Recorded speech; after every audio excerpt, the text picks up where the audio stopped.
Ito, pag-uusapan natin mga SSS pensioners dahil meron pong mapapaaga ang pension releasing ngayong buwan ng Mayo. Yes, good news ito para sa inyo mga SSS pensioners dahil lahat kayo walang pinipili, no? Maging first batch at second batch, pareho kayo na mapapaaga ang inyong pagtanggap ng pensyon para sa buwan ng Mayo. Paano nga ba ito mangyayari? Una, atin pong titingnan ang schedule ng ating mga first batch SSS pensioners. Pag sinasabi natin mga first batch, ito po yung mga merong date of contingency o araw ng kapanganakan, araw ng pagkamatay, araw ng pagkasakit o pagkabalda mula 1st to 15th day of the month. At kayo po ay merong original na petsa na every first day of the month. No, unang araw kada buwan, yan talaga ang schedule ninyo mga first batch.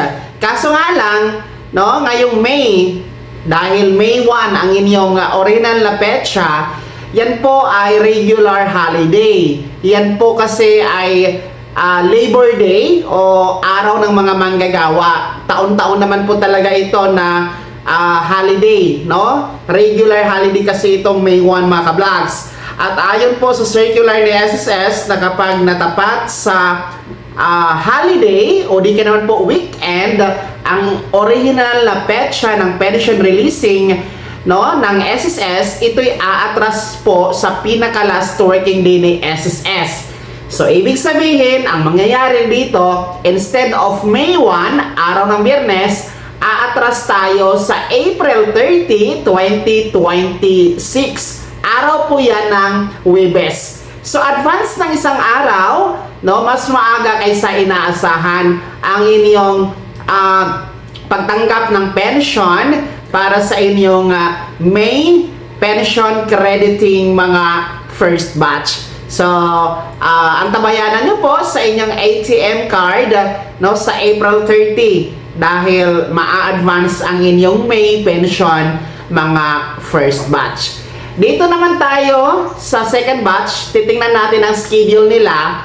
Ang mga second batch na tinatawag, no, para lang naman sa mga baguhang pensionado na hindi pa alam paano malalaman kung nasa una or second batch ka. Well, ang second batch ay sila po yung may date of contingency o araw ng kapanganakan, araw ng pagkamatay, araw ng pagkasakit o araw ng pagkabalda mula 16th to last day of the month. So kung yan po ang date of contingency ninyo, from 16th to last day of the month, napabilang kayo sa pangalawang batch. At ang original na petsa ng inyong pension crediting every month ay tuwing ika-16th day of the month. So dapat ngayong Mayo ay May 16. Kaso lang, kung titingnan nyo po ang inyong kalendaryo mga second batch, ang May 16 ay natapat po sa araw ng Sabado. Okay? Araw na yan ng Sabado. Uulitin ko, kapag ayon sa circular ni SSS, na kapag natapat ang original na petsa ng pension crediting sa holiday o weekend, no, Sabado o Linggo, ang mangyayari dyan ay aatras tayo sa pinaka-last working day ng SSS.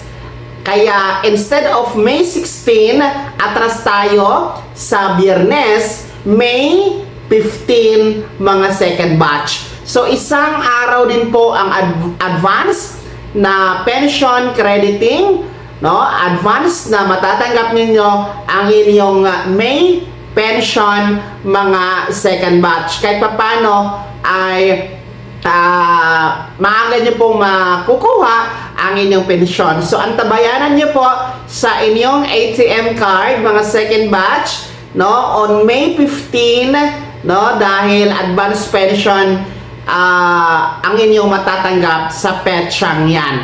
Paalala lang po sa ating mga pensionado, no, ay wala tayong pension increase na magaganap ngayong buwan ng Mayo, no? Wala tayong dagdag na pensyon, ha?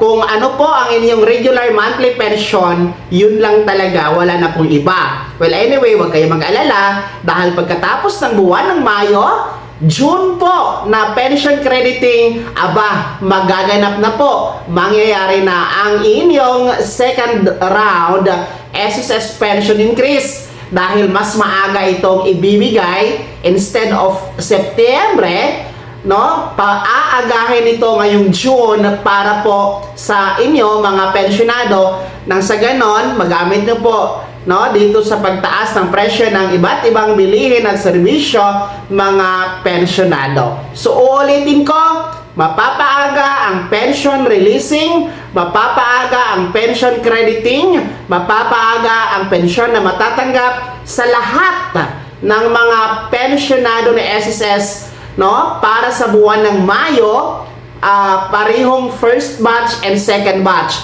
Dahil una, ang first batch, ang May 1 ay natapat sa holiday, Labor Day yan. Kaya maa-advance sa April 30 ang pension releasing. At ang ating pong mga second batch, instead of May 16, yan po ay natapat sa Sabado, maa-advance po sa May 15, araw po ng Biyernes, ang inyong May pension releasing. Kaya tsak, inyo po itong ikatutuwa mga SSS pensioners. Kaya naman, mga pensionado ng SSS, ano po yung komento at reaction sa balitang ito? Kayo ba ay nagagalak dito sa mas maaga ninyo na pension releasing schedule para sa buwan ng Mayo? Bahagi nyo po sa comment section na nasa baba. Pakilakip ng buong pangalan at kung taga saan kayo. Kung bago ka pa lang sa aking channel o di ka pa nakasubscribe, i-click nyo muna ang subscribe button na nasa baba. Huwag kalimutan na pindutin ang notification bell, ilagay sa all para una ka sa mga balitang i-upload ko. Maraming salamat! God bless! Mag-ingat mga ka-vlogs!